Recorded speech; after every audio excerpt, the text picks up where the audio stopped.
The 2023 Formula One season is over, and there was lots to be settled at the final flag. And they battle all the way to the line. What a bizarre finish as they drive into the smoke from the fireworks. In the battle for P2, Mercedes held on. At the front, our triple world champion signed off with a dominant victory. Max Verstappen wins 19 Grand Prix in a single season. All missions complete. What a year. Yeah, unbelievable race, guys. Welcome everyone to F1 Nation. For the last time this year, we'll round up the weekend from the heart of the Formula One paddock. It's me, Tom Clarkson, with Pedro de la Rosa and Damon Hill. And we're going to catch up with Christian Horner, Toto Wolff, Lando Norris, Pierre Gasly, Lance Stroll, Alex Albon and Pat Fry. So a Max Verstappen win, a record-extending 19th of the season. But first, the crucial Constructors' Championship battle between Mercedes and Ferrari went down to the wire, and it went the way of Mercedes.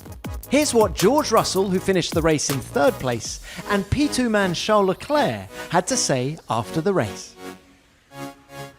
A great weekend and really pleased to finish on this high because it's been a really challenging season. One as a team, but on a personal side, just not getting the results that we probably deserve. The pace has been really strong on so many occasions, but just results kept on slipping through our fingers. So, you know, Lady Luck maybe on our side slightly today with Checo's penalty, but I think that more than made up for the other races this year. And of course, very disappointed with that third place in the Constructors, as that was my only target since 2 or 3 races now. It was, until the very last lap, I tried to give Checo's the DRS for him to try and pull away 5 seconds to George, but that didn't quite work out. Well, in the end, Mercedes P2 by 3 points. Yeah, they were hanging on there by their fingernails at one time, weren't they? They saw Ferrari doing some mathematics. I don't know if it was Charles's mathematical brain working out whether he needed to do what he did, but he was trying to get Checo further up the road so that he'd get the point, because he had a 5-second penalty, and so he was trying to allow him to get far enough away from George, and that would tip the balance in their favour. I'm not sure if it was fair or not. I think Toto felt it was perhaps not a very sporting thing to do, but that's sport, isn't it? That is the game. And it shows what a team player Charles Leclerc is, and it proves why the team loves him so much. Yeah, I mean, I thought it was incredible, and it just proved that Leclerc is a very clever driver.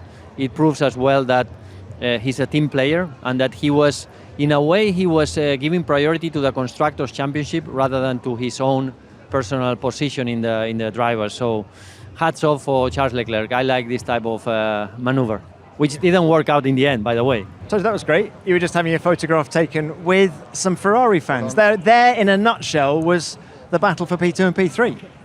P2, we won P2 today, but it reminds you that you lost P1. Competitive to the last. But it's how much satisfaction does this P2 actually give you? It gives me and gives us satisfaction today about the outcome of the weekend, because that was the target. And it's important also for taking these emotions into the off season. But nevertheless, there's P2 sounds good, but there's another team and another guy that won 19 races. Toto, Ron Dennis used to talk about the pain of losing, by which he means maybe coming second, in other words, not coming first.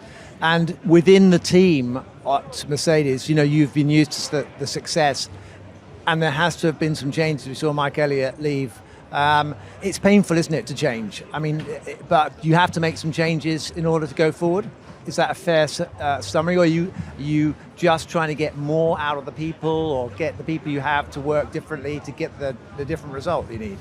Look, there's no sports team that has won 8 consecutive world titles, and for me it's been a psychological journey, because you have a great group of people on this mission together, and you grow and you develop, but at the end, are you the same person that you've been at the beginning of 2013? Maybe not, but maybe you're wiser, maybe you have more experience. And I think getting that balance right for us that's the really difficult task. And we're going to come back, that's for sure. It's just maybe rejuvenating and recreating the unsuccessful organization. Is it a question of finding the fight within the team, the kind of little pugnacious kind of attacking nature you need? Because it seems to me like you're a very methodical team and you like to sit down and think things through and make the right steps. But sometimes it feels like the old kick up the butt sometimes can produce results. You know, when you look at our record, and you've been there before since 2013, we finished second, first, third,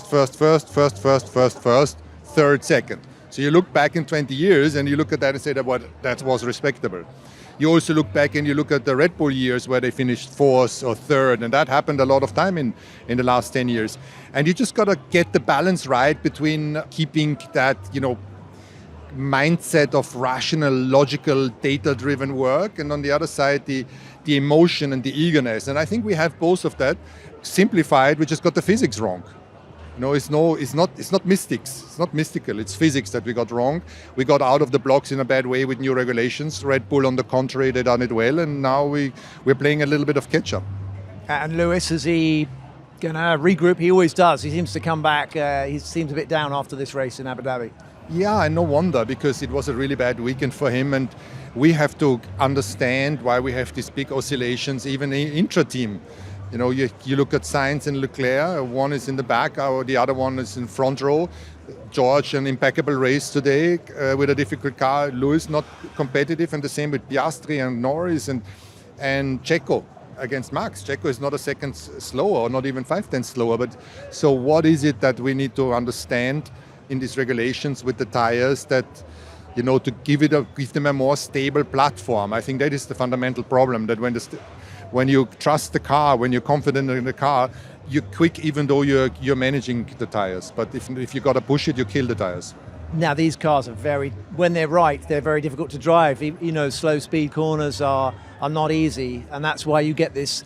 Some drivers can cope with it. We saw it at Michael Schumacher with the Benetton, that he could drive it, but no one else could drive it. But I think that's the case with Max. Yeah. When you look at the qualifying lap yesterday, not the onboard, but you look at the TV cameras, and I said it in the session yesterday, it looks slow because he drives that car on rails. There is no slip, not a single movement with the car sliding, not on braking, not on entry, not on exit, nowhere. And that he has unlocked the potential of these regulations with a car. That's just very good. Our guys are saying the moment they tap the brake or the moment they turn in, they don't know if the rear is going to overtake them or whether the car understeers. So if you can't build up trust, you can't drive the tires just on the edge of the slip. Toto, tell us. Obviously, I'm from a competitor's team, but I would like to know a bit for next year. How's the 24 car? What are you? I mean, come on. He says our rear end. No one is listening to us. Just what's going on? Between us. Yeah, it's between us.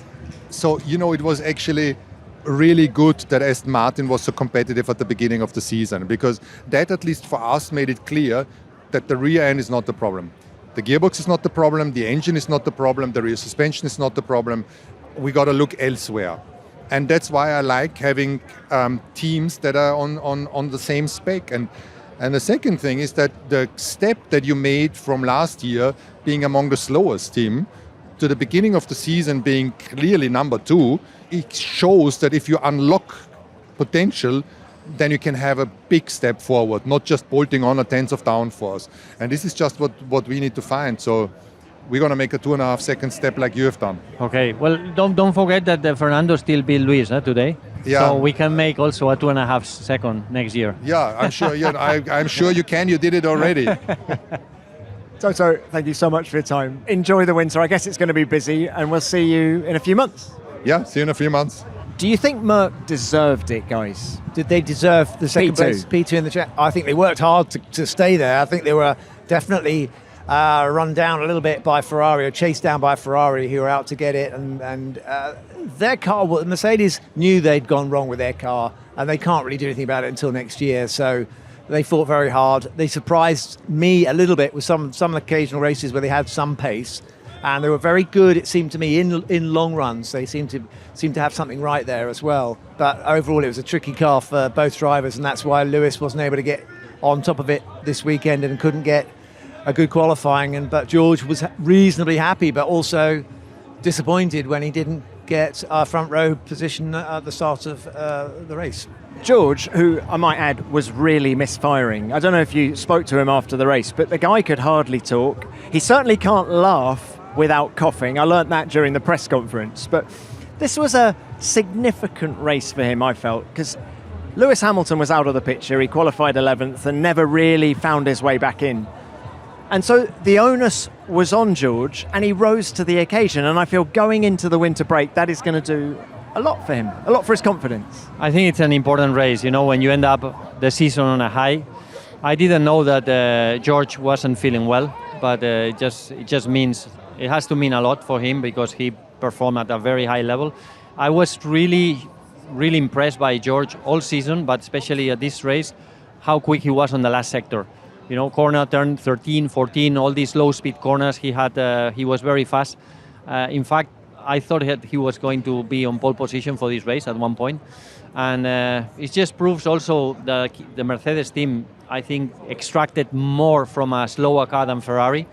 The Ferrari had a faster car overall. They don't forget that the only team that actually won one race this season, apart from Red Bull, was Ferrari with Carlos in Singapore. So I think that Mercedes has done an outstanding job with a difficult car to drive. But I think you could say the same about Ferrari.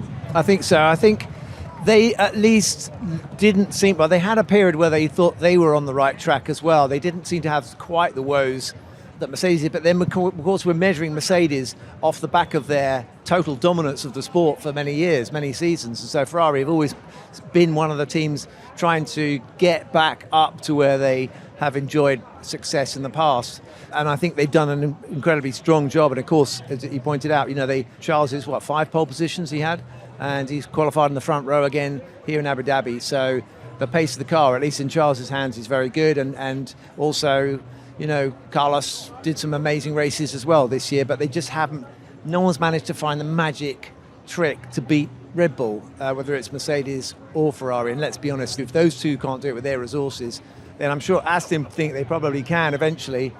McLaren, of course, have sprung up from being right on their back heel as well. So we've got some incredibly tough competition, but no one, as so far, has worked out how to stop Red Bull.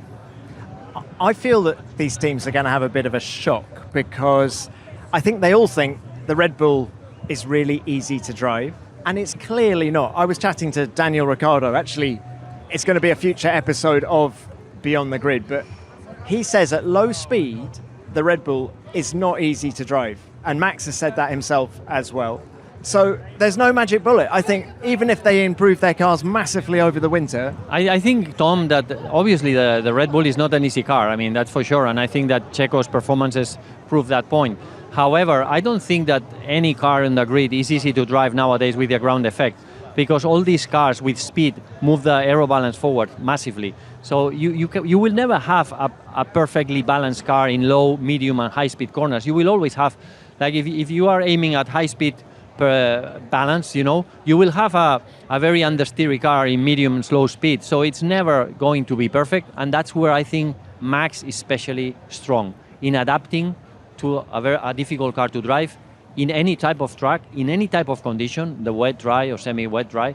So I think that he's just proved to be a very, very special driver. We are talking about one of the best drivers in the Formula One history. That's how good Max Verstappen is. If you feel like everyone seems to be starting a side hustle or becoming their own boss these days, and you're nervous about taking the leap yourself, Shopify is the one-stop commerce platform that can help you start, run, and grow your business. In fact, it's already revolutionizing millions of businesses worldwide. It doesn't matter whether you're selling custom t-shirts or creative lighting. Shopify simplifies selling online and in person so you can build the business you've always dreamed of. And it does that by covering all the sales channels you'll need, from a shopfront-ready POS system to its all-in-one e-commerce platform. It'll even get you selling across social media marketplaces like Facebook, Instagram, and TikTok. One of my favorite things about Shopify is how easily it streamlines the processes for you without needing to learn new skills in design or coding. You keep full control and can keep brand authenticity at the heart of what you do. It is incredibly empowering. Plus, it's packed with industry-leading tools designed to help you take your business to the next level, including an extensive business course library to help you build your confidence. And they've even got 24/7 help on hand should you need it, ready to support your success every step of the way. It's time to get serious about selling and get Shopify today. This is Possibility powered by Shopify. Sign up for a £1 per month trial period at shopify.co.uk/nation, all lowercase. Go to shopify.co.uk/nation to take your business to the next level today. Shopify.co.uk/nation. Passion, drive, and patience. What brings home the winning trophy is also what keeps your ride alive. eBay Motors has everything you need to maintain your vehicle and level it up to peak performance. From superchargers, roof racks, exhaust kits, LED headlights, and more. Whether you're into speed, power, or style, eBay Motors has got you covered. With more than 122 million parts for your number one ride, you'll always find exactly what you're looking for. And with eBay Guaranteed Fit, your part is guaranteed to fit your vehicle every time or your money back, because with eBay Motors, you're burning rubber, not cash. With all the parts you need at the prices you want, it's easy to turn your car into the MVP and bring home that win. Keep your ride alive at ebaymotors.com. Eligible items only, exclusions apply.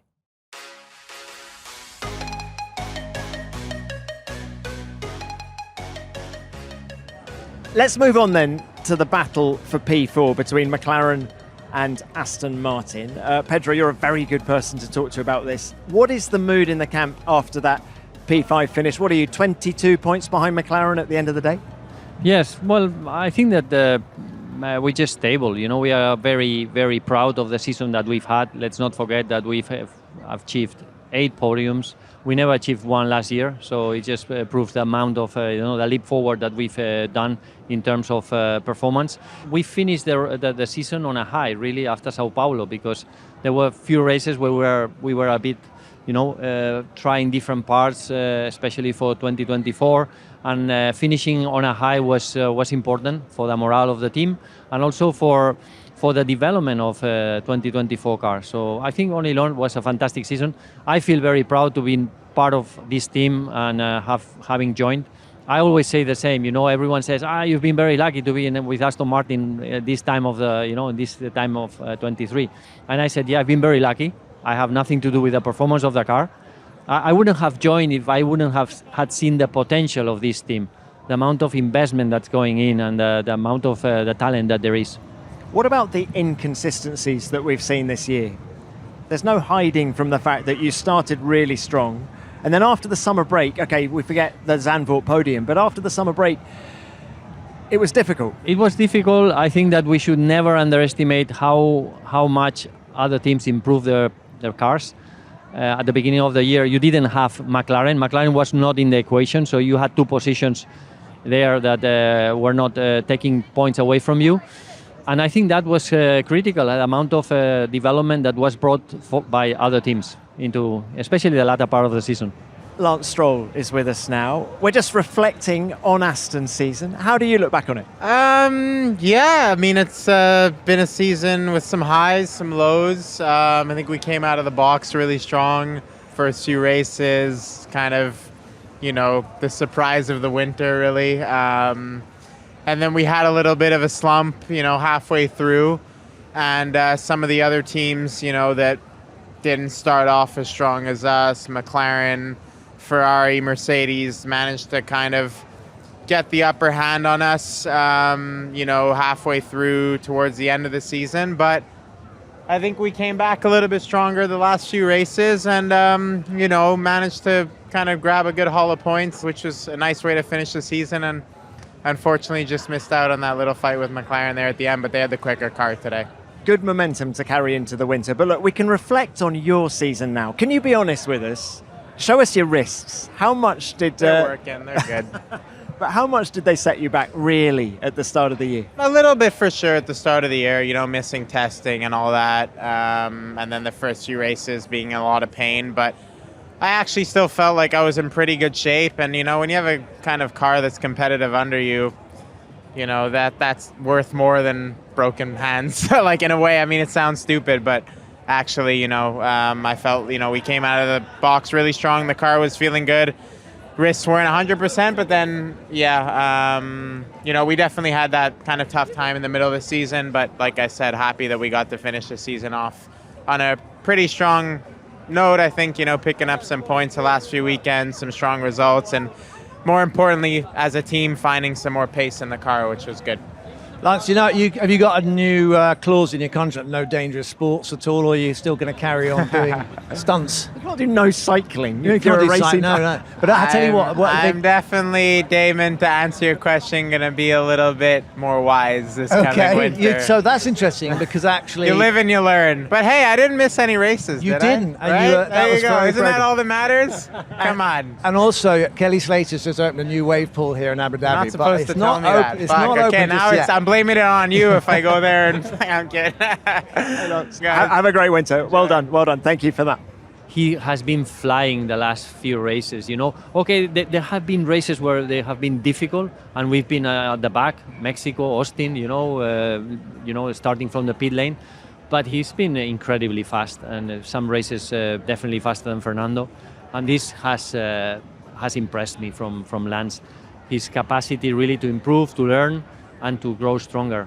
And today was an example of that, He was a qualified P13, he finished P10, and he was catching the group in front, so it was a strong finish, definitely. He has actually shown some real mettle actually this season. I know he had a bit of a slumpy bit, but... Was that a pun, showing some mettle after his he's got some mettle. But no, he showed that he's determined as well. And I think with him, I get the feeling that he needs to find a cause, a purpose, a real reason to want to drag that thing out of yourself. You know what it's like, Pedro, when you really, really badly want something. And I think he's had an experience like this where you suddenly saw your dreams of being a Formula One driver maybe snatched away, and it makes you think a lot harder about what the value is of this opportunity you have in your life.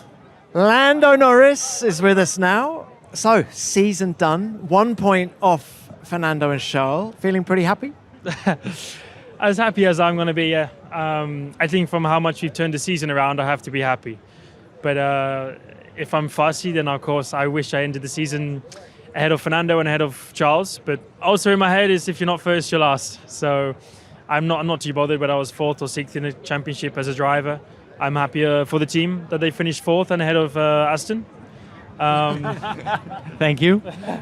But that's our main target, right? That's what I'm here to deliver on. And then if I can end up having a good result as a driver, then that's a bonus. But no, it's been a great year. So I'm happy with how things turned out, especially from how we started. We've had so many races this year, 5 in the last 6 weeks.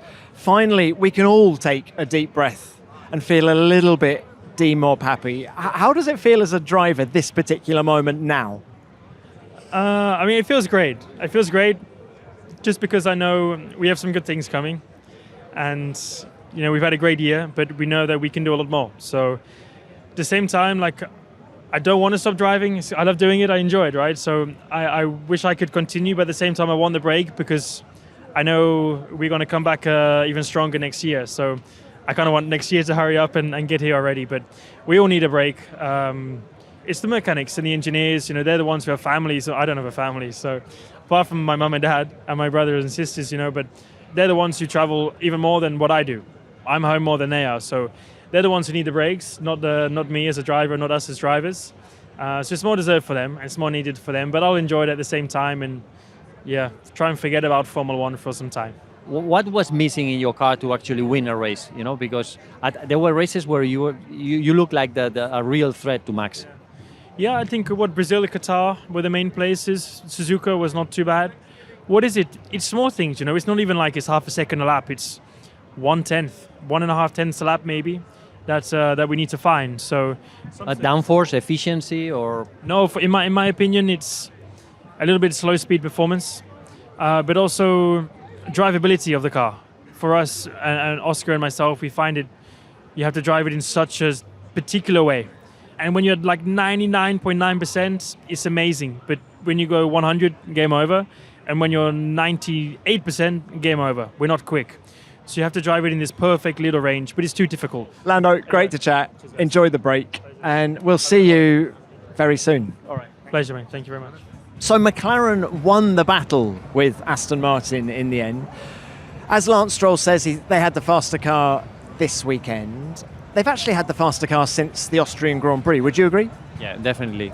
Definitely. So, I mean, it's not a big surprise. Obviously, we fought that until the very last moment. But after the start, when there was no incident, you knew that if there were no DNFs from their side, it would be very, very difficult. We needed not only 11 points. I mean, we needed 12 points because they had more seconds than us, so better results. So, all in all, they've done a better job. Congratulations to them. And we just have to come back stronger next year. It's incredible the amount of lap time they found over the season, especially since their upgrade in Austria and then Silverstone, I think it was. They've just made the car faster and faster every race, and I think they've won the development race this season. I am fascinated, though, about the development and how it is affecting the car over one lap in particular, because Lando Norris has now made mistakes in 4 of the last 5 qualifying sessions, and he was beating himself up on Saturday evening here for the same reason. He thought he had a car that was good enough for pole, and of course he made that mistake in the final sector. So guys, what is your observation of Lando Norris in that car, in qualifying in particular? Well, he's under pressure, isn't he, from his teammate, from Oscar. So do you think he's just overdriving because of that pressure? You know, is that the reason? Possibly has to, because there's a lot at stake being out-qualified by your teammate. I mean, don't detract from the fact that if he thinks the car's going to be on the front row, he wants that. So the teammate may not be a factor, but in any case, you know, you only make mistakes when you're pushing yourself over the limit. The speed is there, and we saw in the race that Oscar admitted that he couldn't really hang on to Lando in the race, and he's still got a lot to learn, but you know, he's feisty and a good competition, a good foil for Lando, but Lando does not want to be out-qualified, so he's having to maybe I'm wrong on that, actually. Maybe, what do you think, Pedro? Do you think it's like more? I think that what is costing him is the shadow of his first win. You know, he's pushing just because he wants, he deserves that first win in F1, and he's just not driving with that needed timing, or that it will come to him. He has the quality, it's no problem. But I think that he just needs to pace himself at one point during the weekend. There's always a point that he's overdriving. I don't think he's under pressure from Oscar, in the sense Oscar is very good. He's obviously there, a strong teammate, but he doesn't seem fazed by him. He just has this anxiety about, I need to win, and I want to win but quickly. You know what, it stings when you've been driving for a team and a new guy turns out and he wins it. Okay, it was a sprint race, but it's not how it's supposed to be. It's supposed to be the guy who's been most determined and most loyal. You know, so those things go through your head a little bit. So Lando is probably going to be, if I've understood what you're saying correctly, he's going to be one of those drivers, when he gets that first win, the floodgates could open and we could just see him gain a whole new level of confidence, and we could, lots of wins, lots of great qualifying. So it's nothing specific to the car. I don't think so. Yeah, I mean, if you look at Lando on Friday made the same mistake in the same corner, with his run with the soft tires. He goes into qualifying and he did the same, and it's just unfortunate in a way, but it also proves that the guy is overdriving or over pushing a bit. Why is that? I believe it's because he wants to win and win quickly in Formula One, but that car also has, it's not a Red Bull either, you know. Let's not forget that it doesn't have the downforce or the top speed. In any case, we are talking about a great driver. I mean, Lando Norris is a blow of fresh air, really. You have a great driver in the UK. And I think the Aussies have a great driver in Oscar Piastri as well. Phenomenal rookie season for him. First guy since Lewis Hamilton in 2007 to get multiple podiums in his first season. So McLaren, I think, have a lot to look forward to, and well done them for securing P4.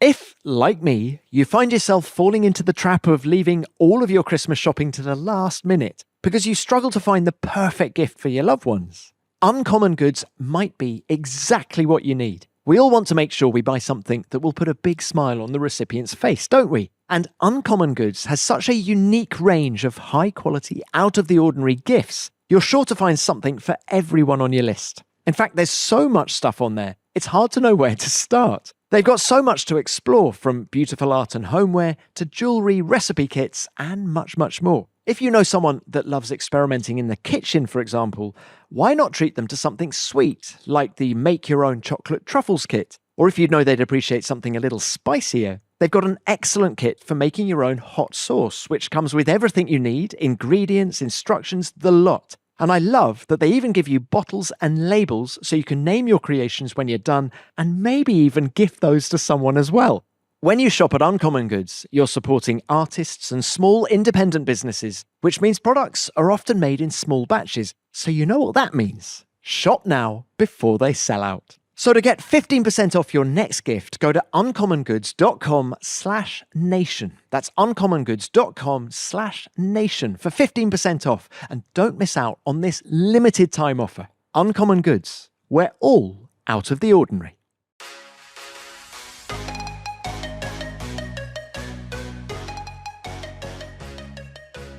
Moving on to the battle for P7 between Williams and AlphaTauri. Williams cling on by 3 points, and we've got their Chief Technical Officer, Pat Fry's with us now. Pat, how much of a shot in the arm is it for the team to cling on to P7, first of all?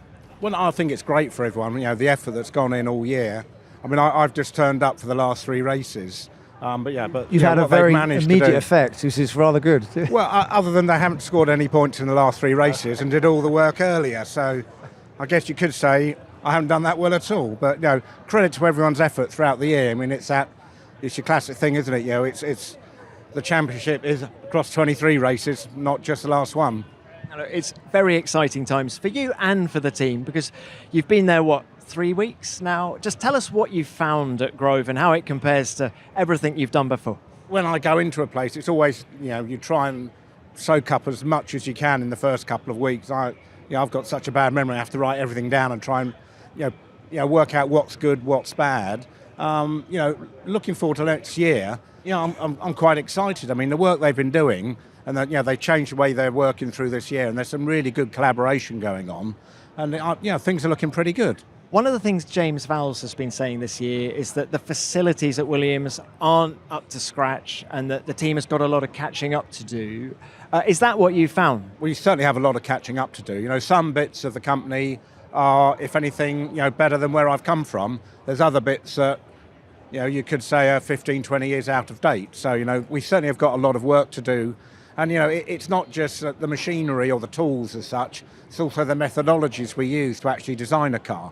So we need to be thinking about all those and, trying to move to the 21st century of actually designing things. Pat, we'll let you get back to your dinner. Thank you very much. Well, let's bounce straight from Pat Fry to friend of the show, Alex Albon. In all seriousness, do you get the other drivers or is it just me? Only you. Alex, you're sounding a bit bunged up. I am. I'm very sick. I've been, I think there's been a bit of a cold going around the paddock since Vegas. So the last bit of energy I had is gone out of me. And I think just with all the travelling, everyone's been getting sick the last race. It's definitely been a long, hard season, but you've clung on to P7. That must give you great satisfaction. Feels super, super good. A turning point was when others keep bringing upgrades and you just start to feel like you're the one hanging on. And that's been the kind of last few races was just like, you saw the performance of AlphaTauri getting quicker and quicker and you're just looking at it like, whew, hold on and survival. And I think we've done just enough the way that we've finished P7 but still put a lot of effort into next year's car. And on your own performance this year, Alex, are you pleased with how you've evolved, developed? I am. I don't think I've changed so much, but I also feel like I've gotten more experience with the team, my second year with the team. It's just been a year where there's been very few mistakes and we've executed everything very well. I've also just gotten more confident in my feedback, in the direction I want the car, the driving. And I think, honestly, this year's been my first year where I've truly felt comfortable. I've always been kind of surviving, and this year's I finally can say that I've been able to think about and truly enjoy the year itself. Fantastic. Well, look, you've done a great job. Alex, thank you so much. Get better soon. Thank you very much. So Yuki Tsunoda became the second Japanese driver ever after Takuma Sato to lead a Grand Prix, all 5 laps of it here at Yas Marina. I thought he was very controlled. I thought he drove a great race.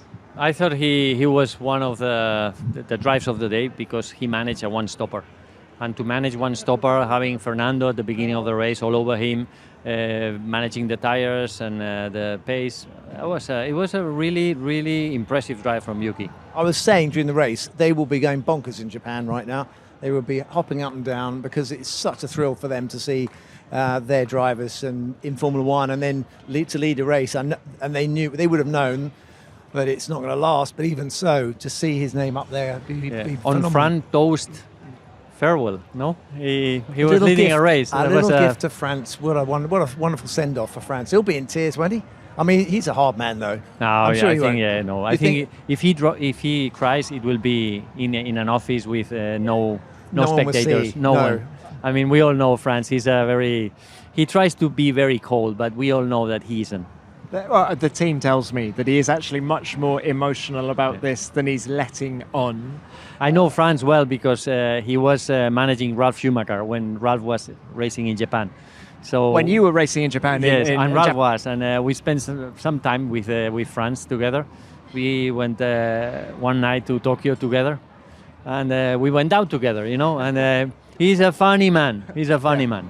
He's a very competitive man, and if there's one thing about this team in the last 18 years that he's been in charge, it's he really wants it. He really wants success for his young drivers, of which there have been 17 passed through the team during his time in charge, but also he wants success for his team. He's not just going to be the junior team for Red Bull Racing. He really wants it.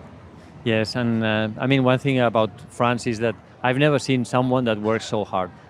Really, his life is just being behind the wheel of his team, of AlphaTauri. He's left his life there, and he was the same in Formula 3. He was the same in Formula 3000. He was always extremely committed. He was so committed that once I banged into him in an airport in Helsinki in the toilet. He didn't realize it was me, and we were just next to each other. Obviously, you can imagine the place. And I said, Franz, it's me, Pedro, and the guy just raised his eyes and said, oh, sorry, He was already thinking about the setup of the next race. That's how Franz is. He's in his own world. In his own world, but he gets into work at 6 a.m. He still runs every single track, and he's 67. I remember him because I drove with Ralf as well. So Ralf was teammates with me in Jordan. And we were going to try and get Ralf, because Ralf was very kind of insular and didn't want to kind of fraternize, I think. Anyway, so we were trying to get him to come out for a night out in Canada. And Franz Tost stopped him.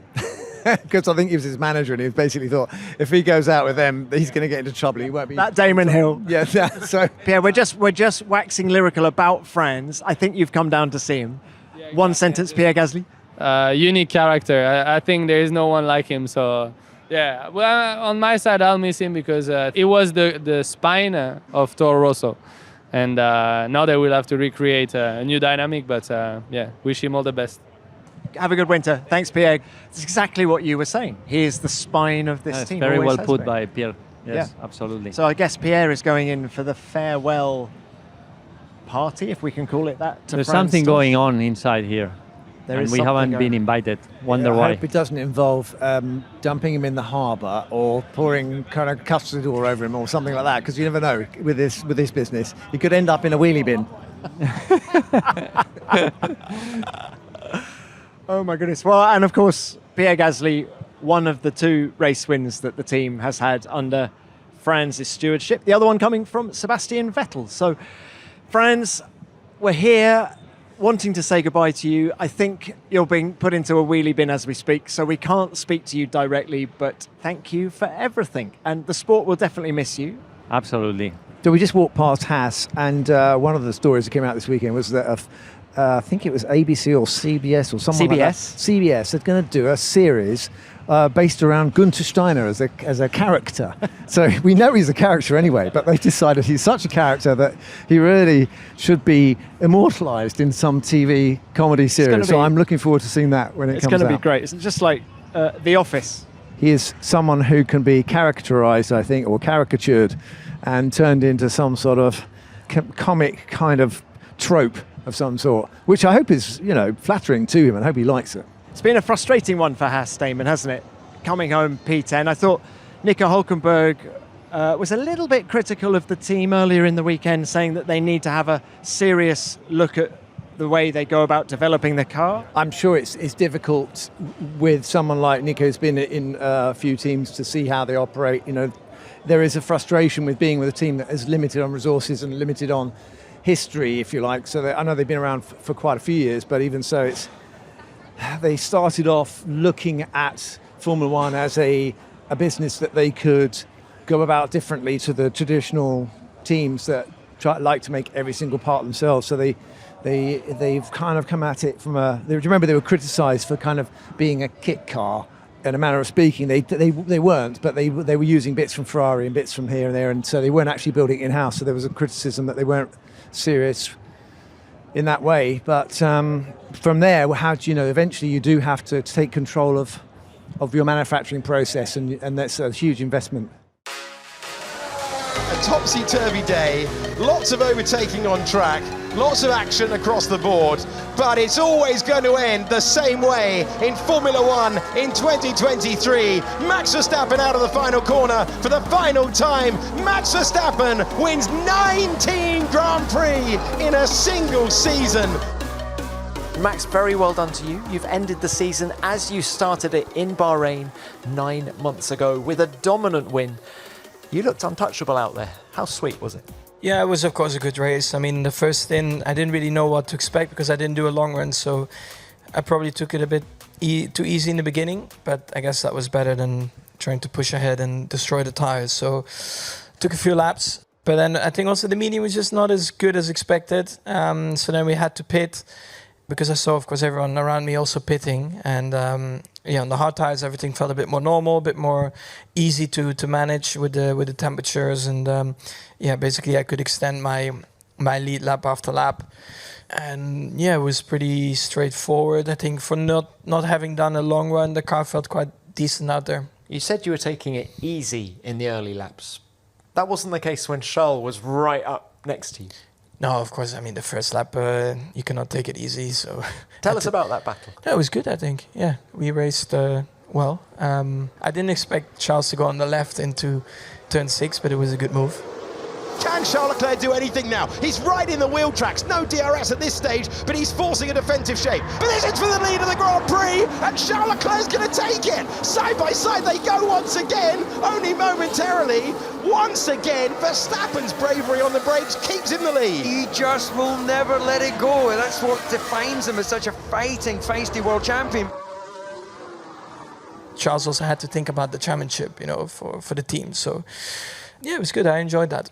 And Max, your lights to flag win means you've passed 1,000 laps led in a single season. Proof, if it were needed, of how untouchable you've been this year. Does that stat impress you? Well, I knew it was on the cards, of course, going into the race, and also from the engineering side with the strategy, we wanted to, of course, try and plan it in a way that I wouldn't pit too early, so just wait for others to pit. Of course, to try and achieve that, it was maybe not always the fastest strategy, but I wanted to stay in the lead, of course, to get the laps in. And so ends your record-breaking season. When you've retired from racing, Max, many years down the road, what will you remember most about this year? I think just the team spirit, not so much the wins or the whatever poles or laps led. I think just the enjoyment we had as a team. The wins are great, of course, but I think it's also very important to have a good atmosphere in the team and have a lot of fun. And just the people that you work with, there's a lot of smart people in the team. And I also know that whatever you do in motor racing, I think it never will top that. So, yeah, just seeing everyone at work, trying to do the best they can, every day and give it all, out there for you. Yeah, that's really nice to see. We've come down to Red Bull to end the show, and actually there is a lovely moment. Toto Wolff is currently hugging Jerry Horner, Christian's wife. Christian and Toto are having a laugh. Given the rivalry between these two teams over the last few seasons, I haven't seen this Even before. Damon is taking a picture of the moment. You can sense the relaxation after the checker flag has gone down. The people come out of their motorhomes, hospitalities, they want to meet each other. Mechanics are chatting between teams. and you are doing all these things, sort of things that you haven't done during the whole year. And it's great to see as well. And no, they're hugging now each other, so it's... That's the picture you want, Damon. The two of them hugging. I've tried to get it. So that is a lovely moment. There is Yas and Christian and Toto and Jerry, and they're all outside the Red Bull, and they're having a good old laugh about things. And underneath it all, and all the stuff we hear and stuff, the rivalry and the needle is the respect. And that is so heartening to see that. Heartwarming is a very good way of putting it. Yeah, because otherwise it is whipped up into this kind of bitterness and just for the sake of a story. You know, underlying it all, these people are fighters and sportsmen. Christian, that was a lovely moment. When Jerry smacked his arse, I thought it was wonderful. But how often has that happened in the last 3 years? You and Toto get together like that? It's not happened very often. So I was just inquiring if he'd had any texts off Yas recently. We're walking out of the paddock for the final time. Well, actually, we're walking down to see Franz Tost for the final time. So we're going to wish Franz a fond farewell. I'm sure he's going to come to a race or two. I mean, he'll get withdrawal symptoms. Well, I was saying to Tom, it was heartwarming and heartening to see you having a laugh with Toto there. Well, outside life's too Yas, short at the end of the day. It's just a sport. Yeah. And there's competition on track. It all has to be put into perspective sometimes.